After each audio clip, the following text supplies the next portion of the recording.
வணக்கம் and welcome.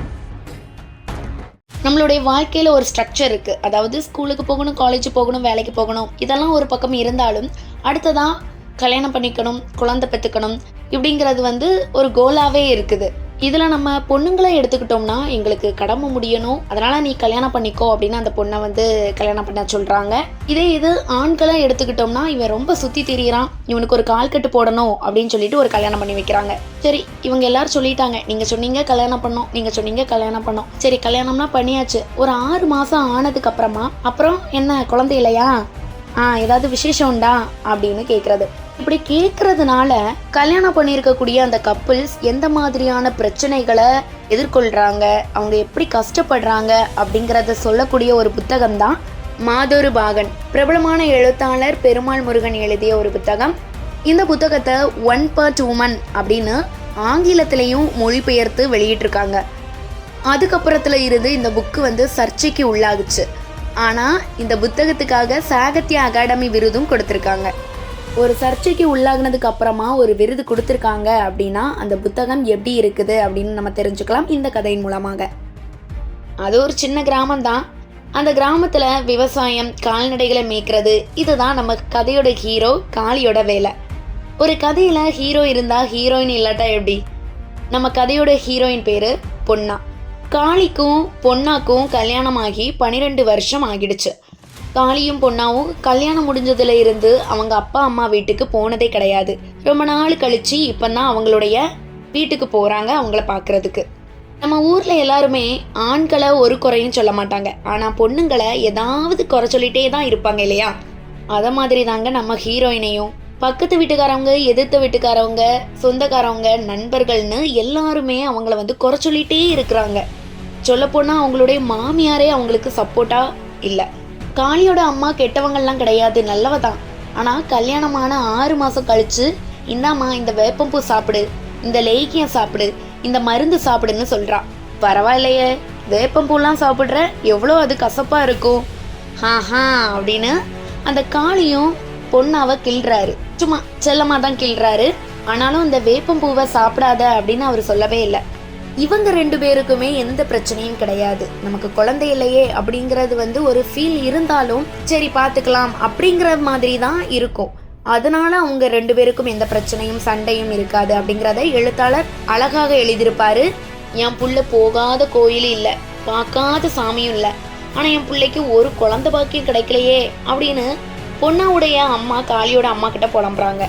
இவங்க 2 பேரும் தொடர்ந்து பேசிக்கிட்டே இருக்கிறாங்க. பேசி முடிச்சதுக்கு அப்புறமா ஒரு முடிவுக்கு வராங்க. அது என்னன்னா, அதாவது நம்ம ஹீரோ இருக்காருல்ல பொண்ணா, அவருடைய கிராமத்துல ஊர் திருவிழா வருஷம் நடக்குமா. அந்த ஊர் திருவிழால 14வது நாள் முடிஞ்சதுக்கு அப்புறமா அந்த நைட்டு எந்த பெண்களும் எந்த ஆண்களோடும் தாம்பத்திய உறவை ஏற்படுத்திக்கலாம் அப்படிங்கிற ஒரு ஐதீகம் இருக்குதான். நான் ஸ்டார்டிங்ல சொன்னேன் இல்லையா, இந்த புக் சர்ச்சைக்கு உள்ளாகுச்சு அப்படின்னு. எதனால் சர்ச்சைக்கு உள்ளாகுச்சு அப்படிங்கிறது இப்போ உங்களுக்கு புரிஞ்சிருக்கும். இப்போ இந்த விஷயத்த பொண்ணா கிட்ட அவளோட அம்மாவும் மாமியாரும் சொல்கிறாங்க. அவள் முதல்ல தயங்குறா. ஆனால் எப்படியாச்சும் ஒரு குழந்தை கிடச்சிடாதா, எனக்காக இல்லாட்டாலும், என்னுடைய கணவனுக்காக இல்லாட்டாலும், என்னுடைய அம்மாக்காக, அப்பாக்காக, மாமியாருக்காக இல்லாட்டாலும் இந்த ஊர் வாயை அடைக்கிறதுக்காகவாது எனக்கு ஒரு குழந்தை கிடைக்காதா அப்படின்னு நினச்சிக்கிட்டு அவளும் ஒத்துக்கிறா. ஆனால் காளிக்கு இது சுத்தமாக பிடிக்கலை. அதனால பொண்ணா மேலே இவர் முதல் முறையாக கோவப்படுறாரு. இது நாள் வரைக்கும் எந்த சண்டையும் சச்சரவும் இல்லாத அவங்களுடைய தாம்பத்திய உறவில் முதல் முறையாக ஒரு விரிசல் ஏற்படுது. நான் அந்த திருவிழாக்கு ஒன்றும் போகலை அப்படின்னு பொண்ணா காளிக்கிட்ட சொல்கிறா.